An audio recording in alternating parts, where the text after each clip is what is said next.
challenges that I face, really nothing. Okay, the challenges, because as a single individual, some of my friends who are single are worried of getting old. Okay, I'm not. Okay, although I'm old, I don't think old.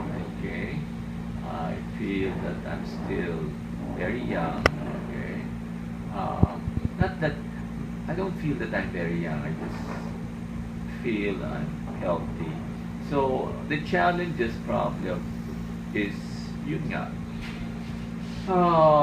What will happen to me when I get old? But to me, it's not a challenge because I know God will be with me when I get old. Since God has always been with me since I was a kid, since I was a student, as a professor, and so God, who is our providence, will take care of me in my old age.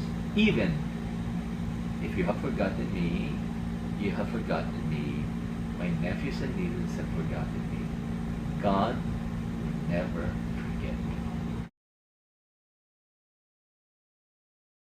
Well, yeah, because being single, I am more free.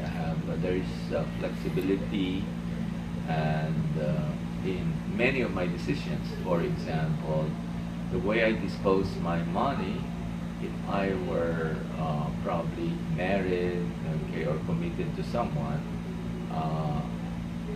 she will have a say in how I dispose my money. But now I dispose my money the way I please.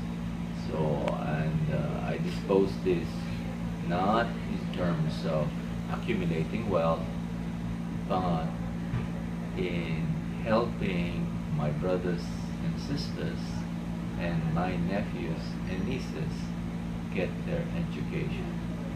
So it gives meaning to my life. Although I don't have children, I have a lot. I don't have biological children.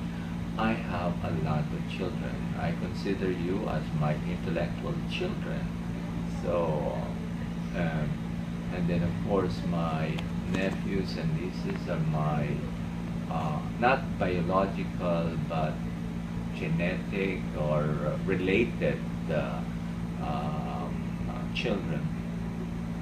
So that's it. Okay, so I find meaning in relationships. Everything is a relationship. I love my nephews and nieces not because they are lovable, but because they are children of my siblings. Not because my siblings are lovable, but because they are children of my mom. And because my mom, okay, is my mother, I have to love her. So when I love my nephews and nieces, I love my mother. And the greatest relationship is the relationship with God.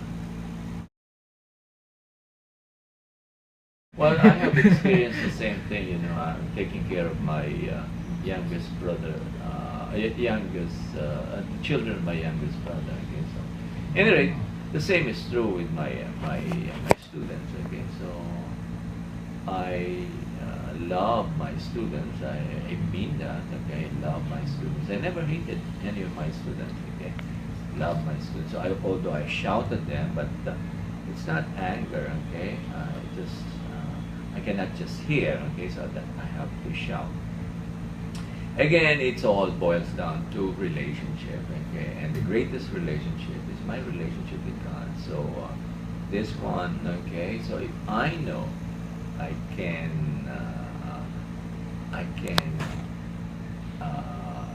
be good in my relationship with my students, with my nephews and nieces, with my siblings, and with my fellow men, I know I can have a good relationship with God. All because of relationship. Relationships. Okay? So if I know that I enjoy